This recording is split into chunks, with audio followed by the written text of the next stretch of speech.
wisdom? First answer is that the mind is obsessively attached to the world outside, maybe of any object at the subconscious, habitual level or impulsive level. In meditation, we want to take the mind inside. So there is a kind of resistance. And that resistance makes us fall into sleep. What the mind says, I'm not interested in doing meditation. So it says, okay, you are pushing me, okay. And then you fall into sleep. That is the one reason given by our masters. Second reason is there are three factors, three gunas, three qualities that rules the entire material world. Mind is also a subtle matter. So it is known as the Satoguna, which is whose attribute is knowledge and peace. Rajoguna, whose attribute is activity, action, and looking for some desire, fulfillment in the world outside. And Tamoguna, opposing the knowledge.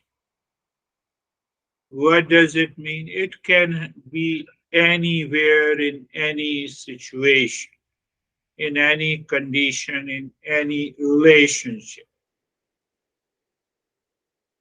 John, can you give me a towel? So now you see that. John says, why don't you take it? It is tamoguna. Or if I say it with the satoguna, is it possible that you take it and I'm a little bit busy? So that is satoguna. So the tamoguna activity is present in the mind that opposes the knowledge. Why it opposes the knowledge? Because it is impulsive. Why it is impulsive? Because it is programmed by the nature.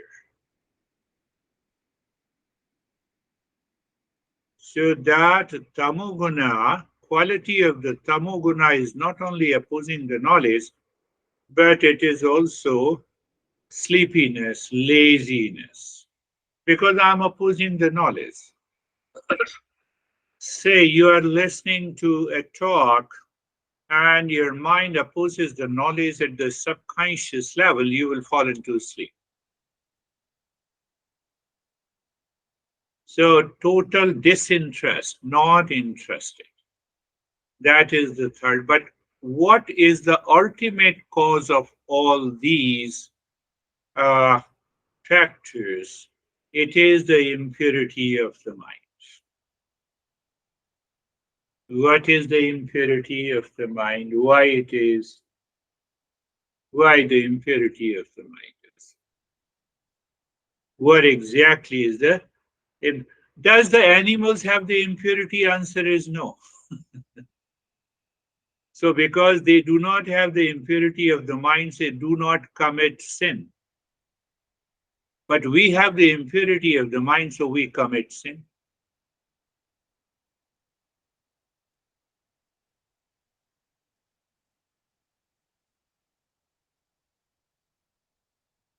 Since our birth, now see that. Since the time of the birth, we were totally unconscious. We were programmed by the nature. After a few years, we developed a sense of I-ness, false I or ego, individuality. Lot of words are used. Individuality. Now that individuality carries forward the impressions we experienced, we borrowed, we reflected from our parents, etc. So there are certain characteristics in our thought, in our speech, in our action, not guided by the knowledge, but guided by the impulsive nature. My mind says, if you say anything, I will give you a befitting reply, any reply, wrong or right. That is impulsive nature.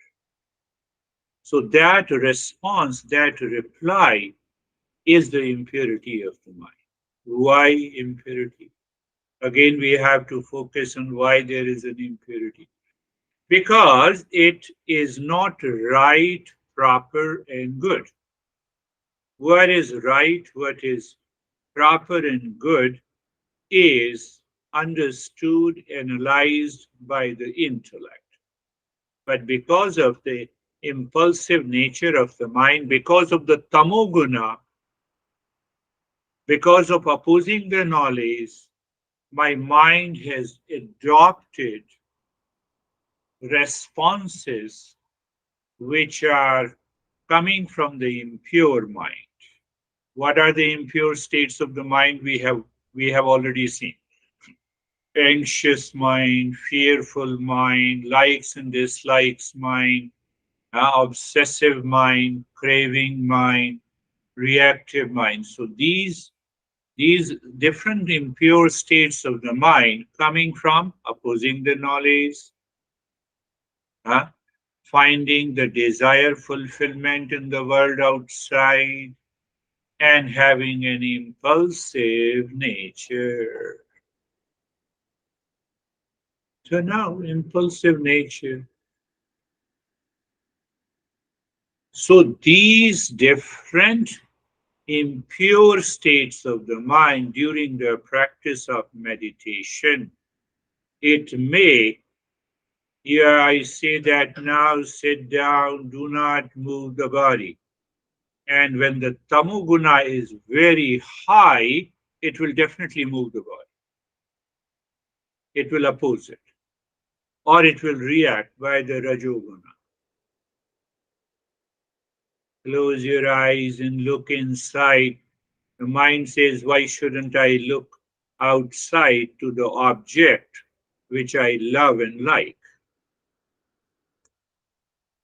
Whether you are attached, you are not attached. Say, for example, you had reacted to your honey yesterday, and I say, close your eyes, look at the thought. So your mind specifically look at the thought of reaction,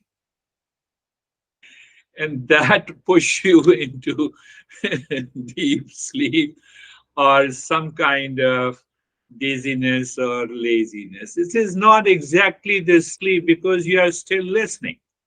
You are still aware of it, or you become aware of it the next moment. So in deep sleep, we don't listen to anything. So it is like a sleep. Ah, yes. So these impure states of the mind, in one word, you can say the the the stronger and the dominance of rajoguna and the tamoguna, or constant dictate by the impulsive nature,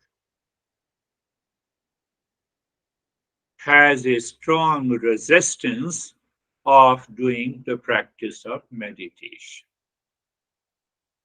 So now another easy way to understand, I have to recognize the thought, feeling, emotions, and the way the mind prompts me to act.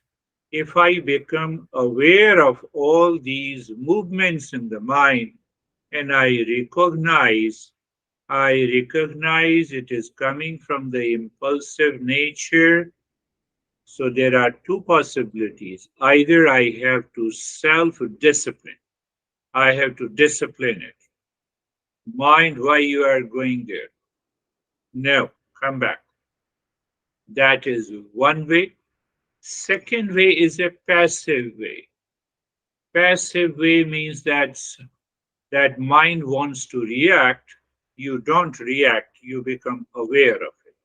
Mind wants to go into anxiety, you become aware of anxiety and you separate that anxiety from you.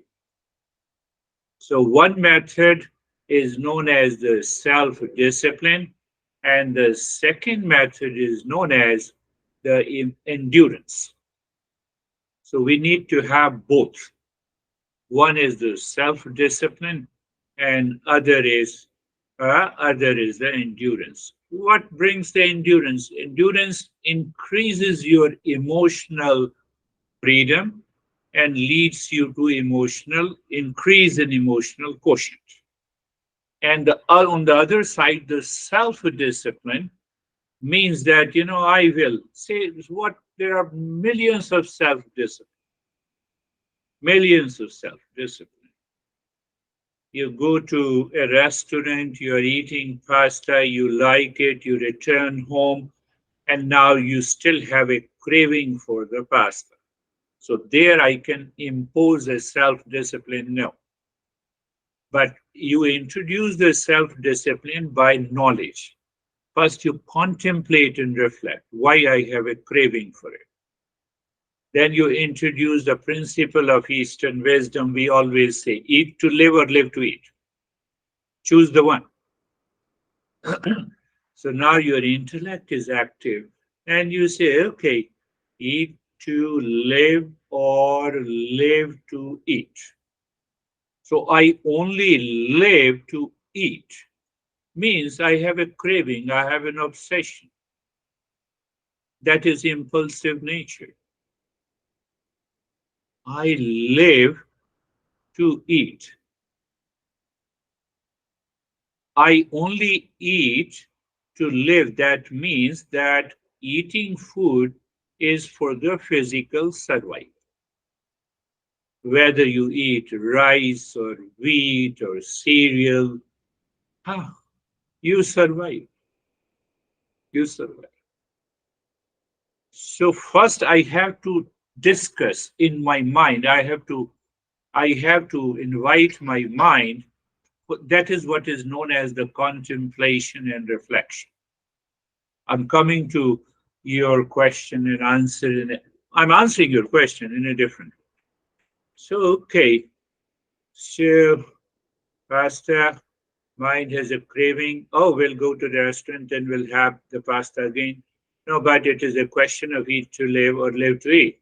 Oh, I can eat anything, which is fairly good in nutrition. And so why you are going there?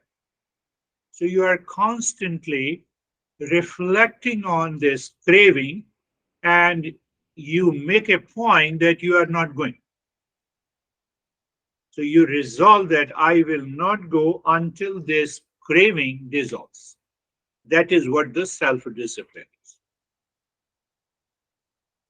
Now apply the same thing to your relationship.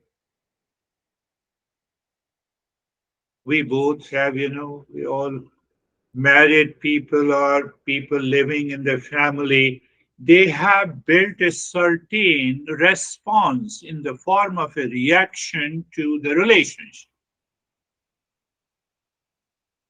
Can I hold on that reaction in my mind? First, you analyze that every time my honey says this, and my mind automatically replies and reacts to it. So you have thought of it.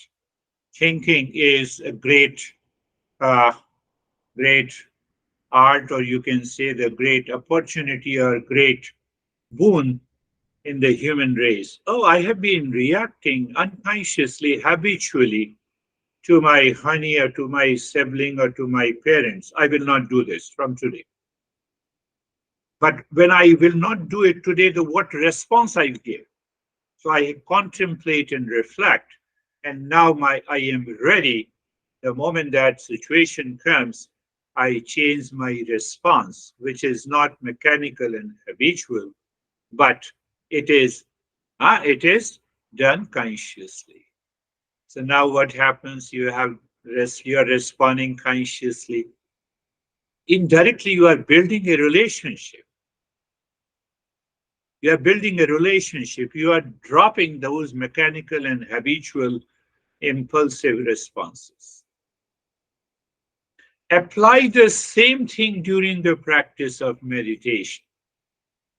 The best advice my master used to give that whenever you are ready for a session, at least 5 or 10 minutes before you start thinking, you say to your mind that I will not sleep at any cost during the practice of meditation.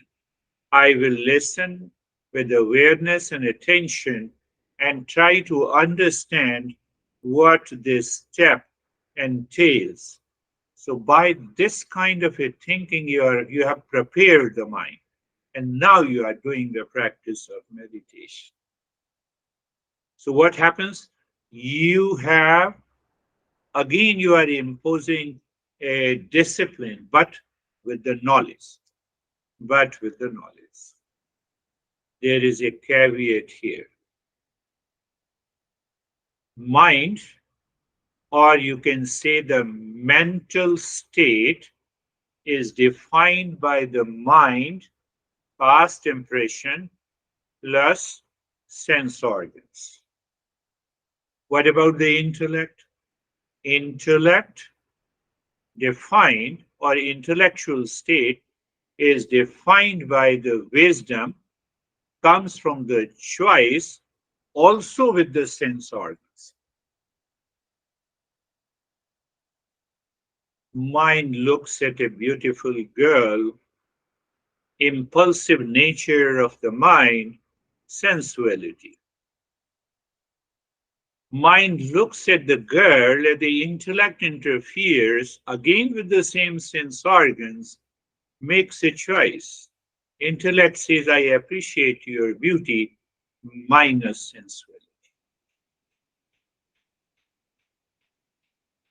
So you see that sensuality, if it goes up, it makes you oppose the practice of relaxation and meditation. Why? That sensuality agitates you, the entire system. It may be pertaining to the food or a girl or a man or a woman, anywhere.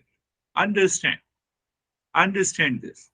So that is why Eastern wisdom details that, oh, you have to understand these impurities of the mind. It causes too much of harm to our relationship, to our daily working, the way I think, speak, and act during the day in my personal, professional, and social life. Mind takes over, not only the body, mind takes over the intellect. How it takes over the intellect. Your mind has perceived that your honey is behaving in a particular way hundred of times. And your mind has created a reactive response.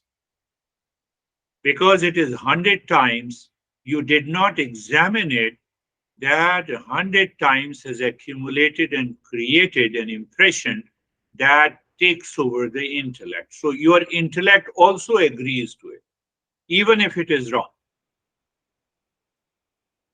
Even if it is wrong. So what happened? The mind is dictating the intellect. Intellect means mind is dictating the knowledge. Mind is dictating the awareness. And when it dictates that awareness, then we continue to live with the impure states of the mind. And until this impurity is gone, we cannot remove the ignorance to find our real nature. Take hundreds of examples every day. That is what I observe to myself also every day. And when I give a lesson, I also observe the people and I understand. throughout the day. This impurity of the mind. So now what is understand? One is that this impulsive mind, since our birth, works. That is why, as a baby, we cried for a milk. We cried that we wet the bed. Mom, you have to change the bed. You see that our responses were impulsive in nature.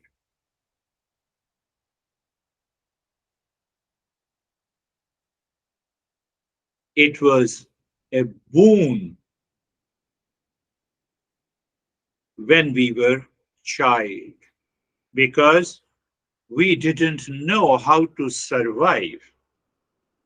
I cried for the milk, and that crying is the impulsive nature.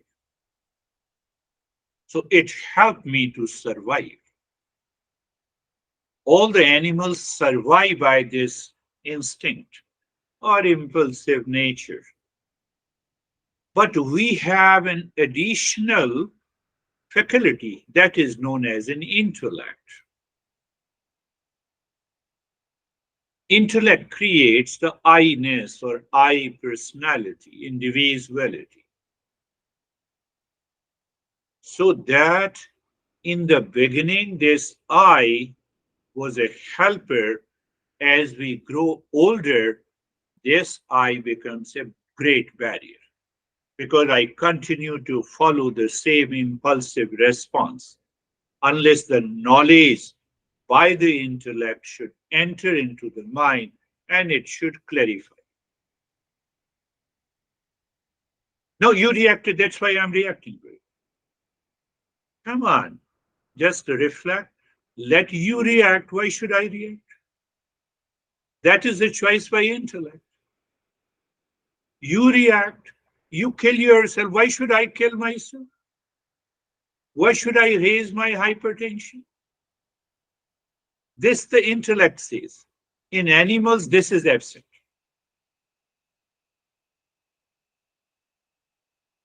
In animals, this is totally absent.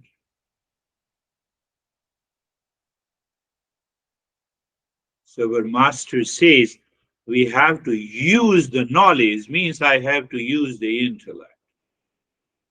So when you use the intellect and look at the different areas of your mind, the feeling and the emotions, you can get rid of this impurity.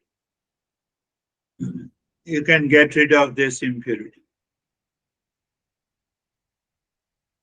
We have talked a lot. Close your eyes. Eyes are closed and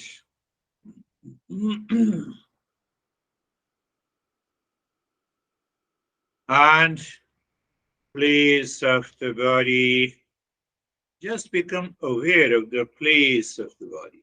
As a child, I didn't know the place of the body. You see, we are introducing the intellect, we are introducing the knowledge, we are introducing the awareness. Dog or your cat or your pet is not, it is aware of the place impulsively. We are aware of the place consciously. We separated this space. And then you look at, and then what I say, you change the direction of the mind. How you change the direction? Because impulsive mind is always looking outside. And a conscious mind starts looking inside. So what we say, you look at the neck joint, feel sensation, comfort, and steadiness. So again, you see the knowledge part. So you pick up the knowledge part. How? Just awareness. Just take it. Look at the shoulder joints. Look inside the shoulder joints. Means looking inside means you have changed the direction of the mind. And that very change of direction changes the state of your mind. So sometimes what happens, I say to it, mind is still distracted and wandering outside, and it will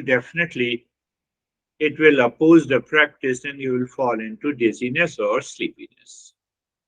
So I have to maintain that awareness. Am I really looking deep inside the shoulder joints into the emptiness?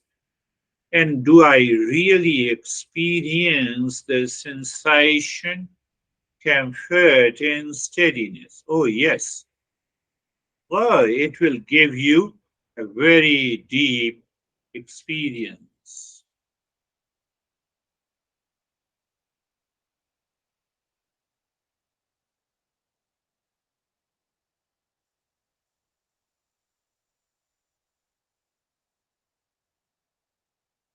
Look at the entire body. So when I look, say, do you feel the entire body?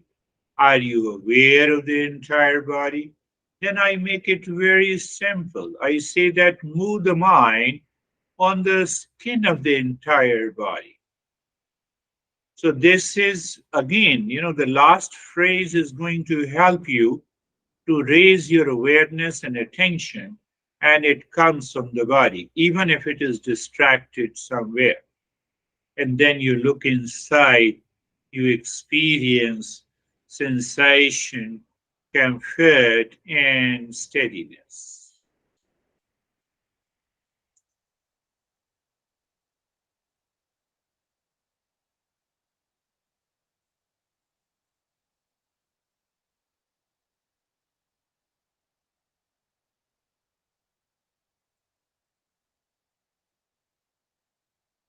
So there is another way. It again demands a knowledge. That is what I say being carefree. You are looking deep inside the forehead in the space. Where I said, pay attention. Am I? So when I said this, are you definitely looking inside the forehead in the space? I don't know. If the mind says I don't know, then feel the forehead, skin of the forehead, and then look inside the forehead, the skin of the forehead. And then your mind says, are you saying blankness or emptiness or darkness? Yes, I'm saying the same. So now your intellect is clear. And when the intellect is clear, mind is clear.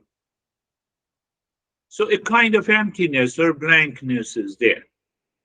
The way the sky is always empty. It is not dictated by the birds flying in the sky. Nothing happens. So I use this metaphor. I say the thoughts, feeling, and emotions at present moving into your mind and you are aware of it, they are like the birds. What happens? It raises your awareness. What is that awareness? You see that the thought, feeling, and emotions are separate from that emptiness inside your head, that space inside your head. So I strengthen your understanding by saying nothing happens to the highway. We say traffic jam, it means lot of traffic, but that becomes totally empty in the midnight. The highway remains the same. Oh, that highway you are talking of the space.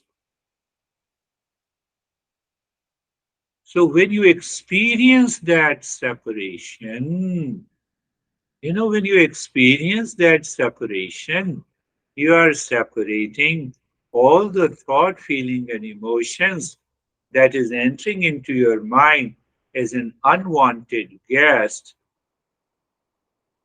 makes you free from them because you are living in a higher awareness. So the thoughts are coming, let it come. It's like the birds. Let it come, let it go. So it is a power of endurance. We are not controlling any thought. We are not fighting with any thought. I believe you are clear. Now, in that state, we prick that emptiness. How we prick that emptiness, that is our goal, to absorb into meditative state. So we have to use the Shanti mantra.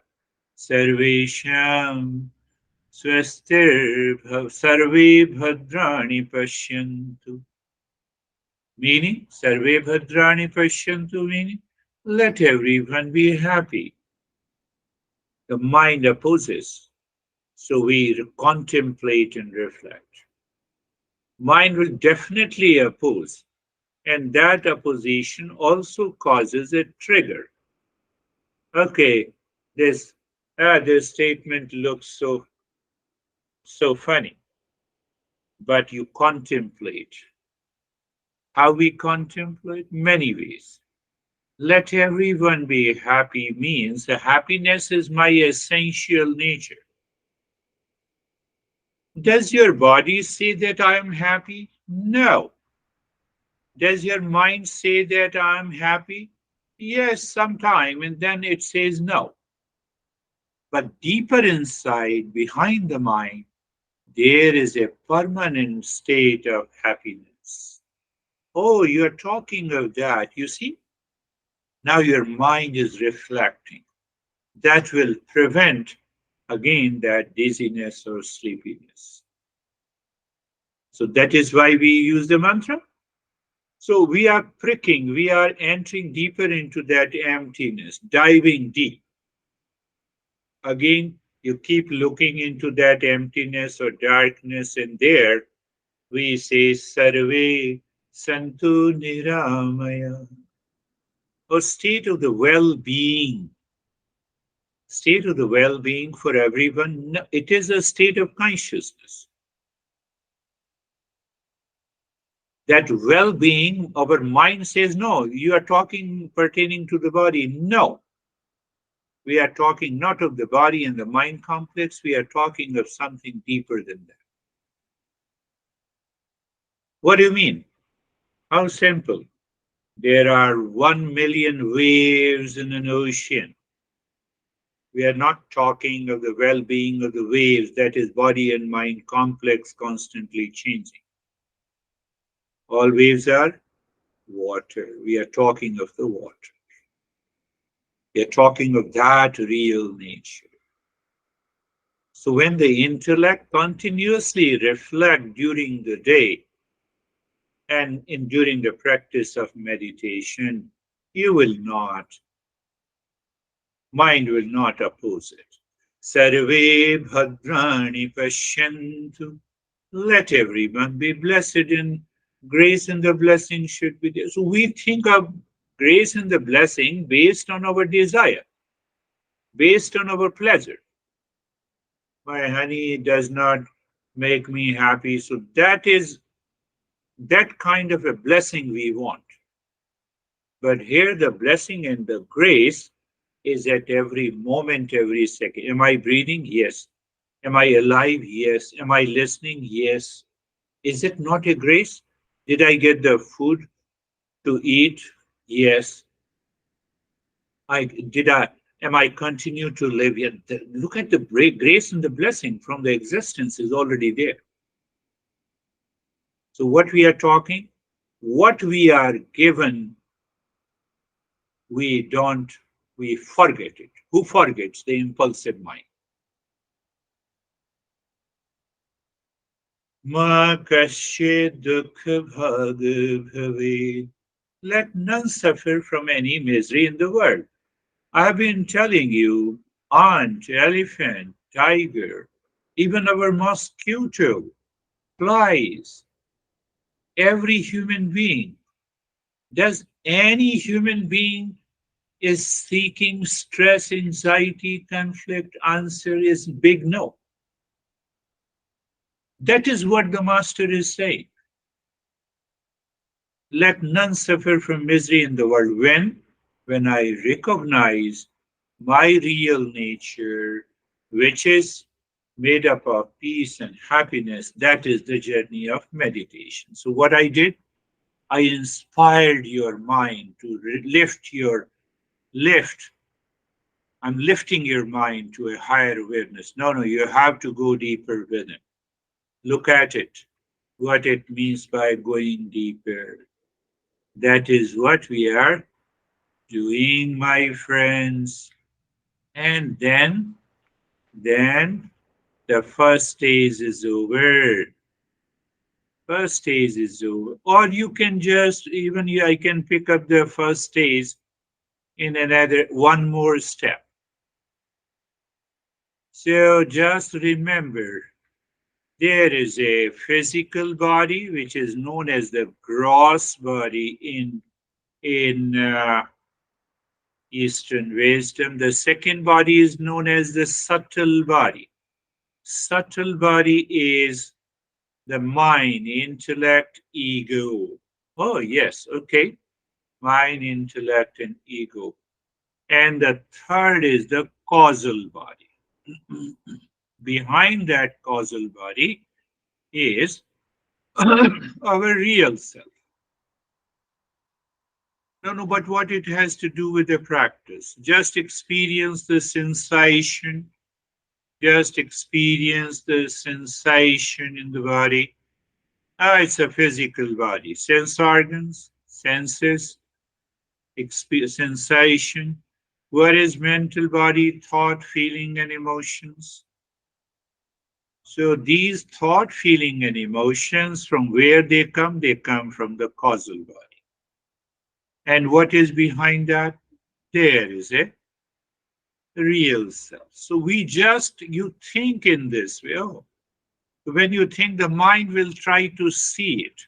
When the mind will try to see it, then what? How can you get asleep? How can you fall into, oh, very good.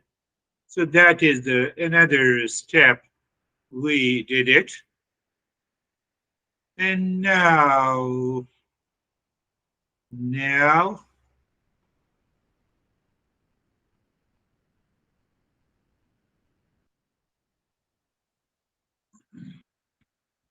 let us move into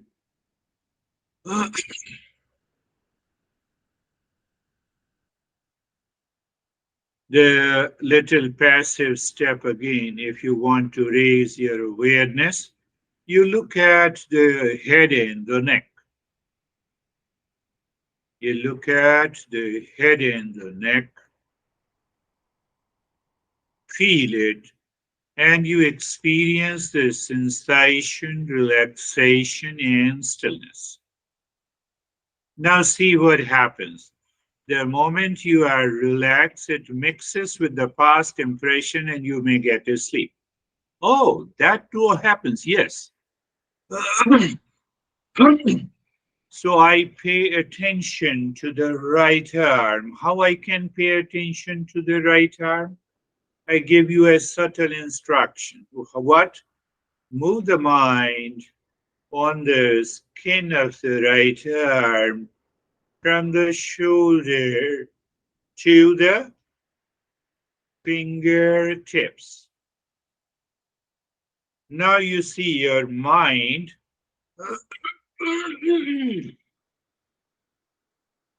Your mind misses to feel the sensation in particular part of the right arm. So you move it again.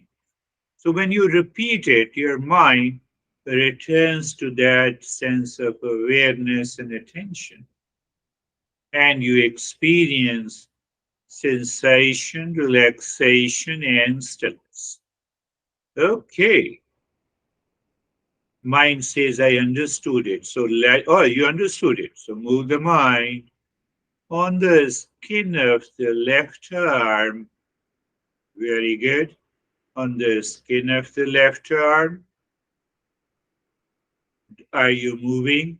Do you feel the sensation?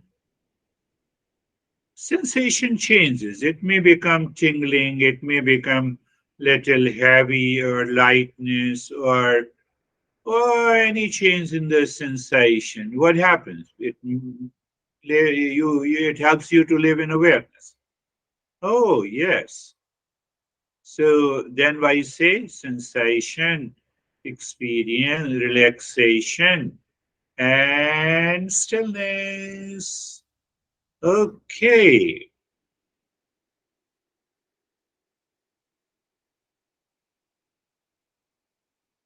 Move the mind on the middle portion of the body. What is the middle portion of the body? From the shoulder down to the rib cage and at the back to the spine. You're looking at the spine and also the entire middle portion of the body. Very good. And experience the sensation, relaxation, and stillness. What I said, that what you need to do this week, and you will see these initial objections coming from the mind includes wandering mind or sleepiness will drop. Move the mind on the skin of the right leg. So your mind imagines because it has seen the right leg. So it moves itself from the right side of the waist to the thigh, knee, calf, ankle, heel, sole, toes, the entire right leg, and you experience the sensation, relaxation, and stillness.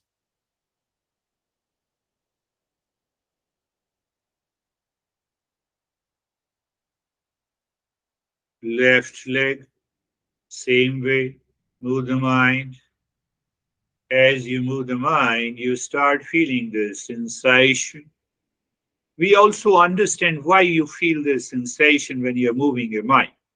That I will take up later. Just experience sensation, relaxation, and stillness. The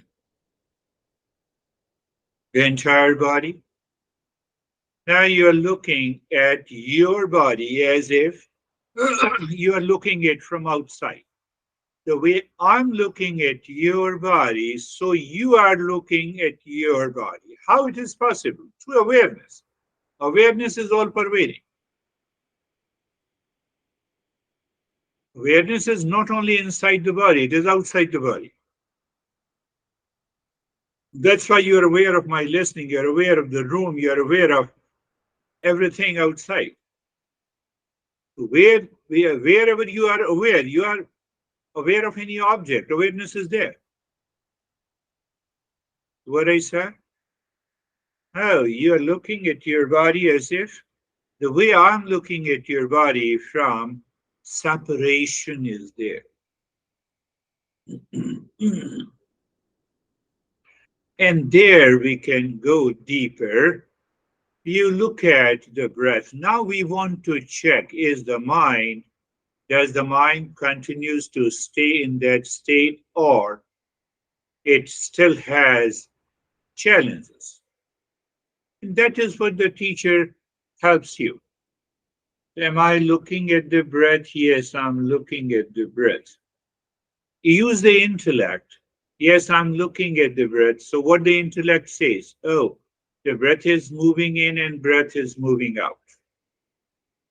Well, intellect also says when the breath goes in, I feel the sensation.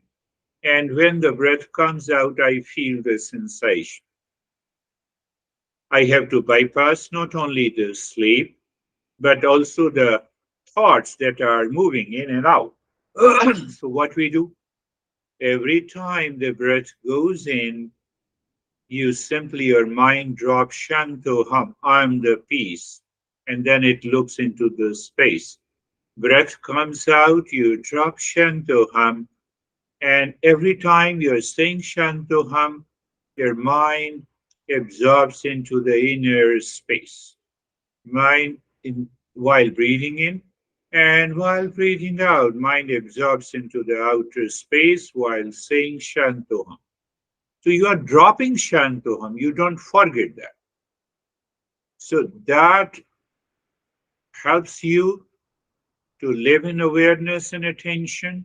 When you live in awareness and attention, plus the space breaks your tamasic guna.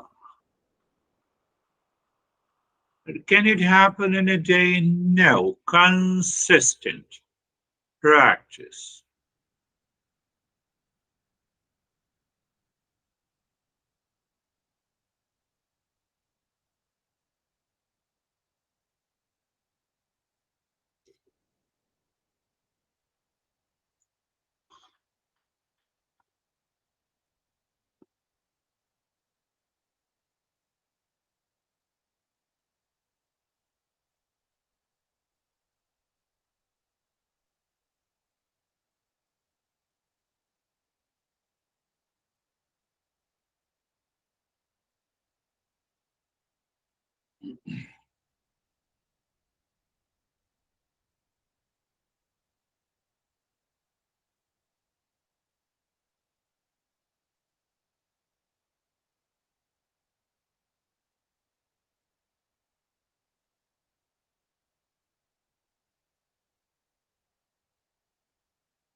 So sometimes you forget, and you know that you forget. It means what? You don't recognize some thought and emotions has taken your mind away, and then you recall. It's okay. That is what the consistency pays.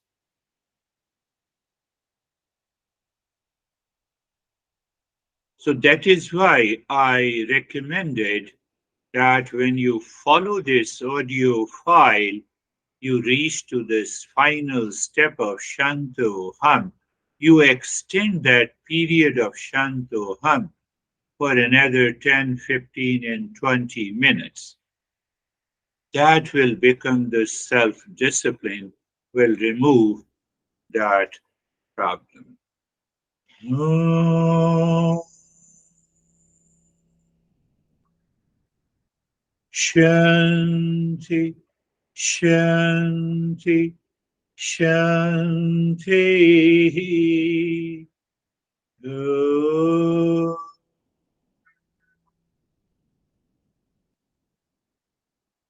Shanti, Shanti, Shanti. Om Shanti, Shanti, Shanti. Bring your mind on the right hand. Your mind goes to the right hand. Do you feel the sensation? That is another pointer. If you feel the sensation, you are successful. At least in one step. Move the mind on the left hand. Feel the sensation. Lift your both the palms, place it on your eyes. Open the eyes inside the palms. Know your experiences and bring the hands down. We'll share our experiences.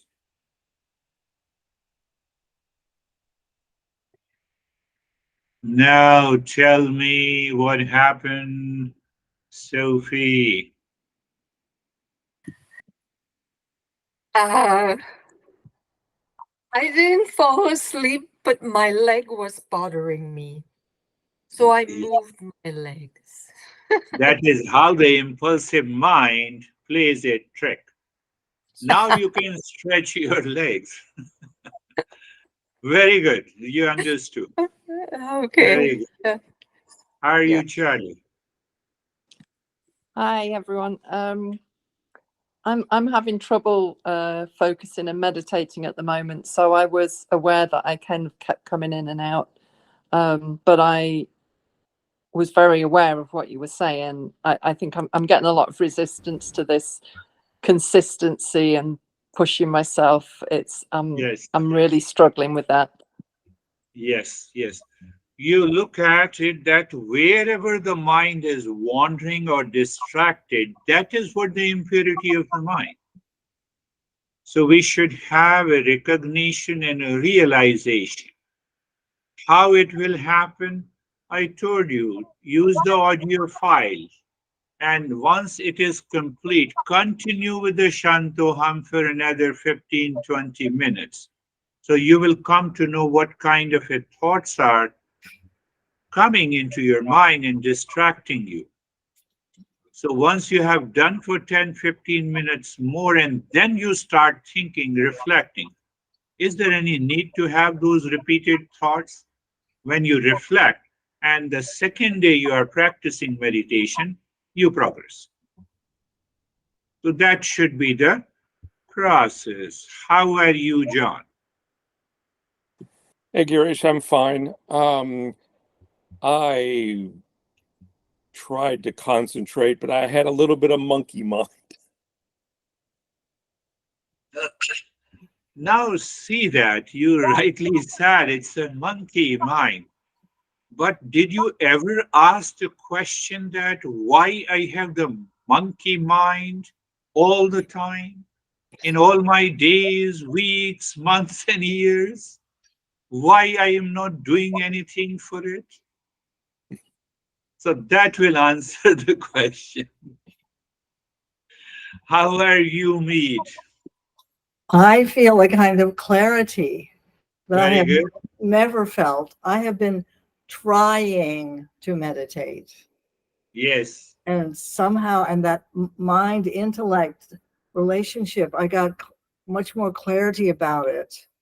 very good. And so I could let go of the trying part. Yes.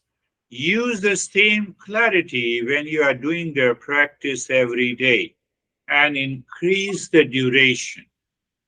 So that will also be consistent. And any day, if you have any other thought after the practice, you ask yourself, why I have those thoughts? Even John, if you ask that, okay, monkey mind, it was jumping on different thoughts. Now, when you start using the intellect to think why my mind is jumping, is there any need? The intellect will answer no. So that repetition of reflection should be done every day, and it will ultimately, the monkey mind will go. That is all for today. Thank you very much. Yeah. We'll meet again.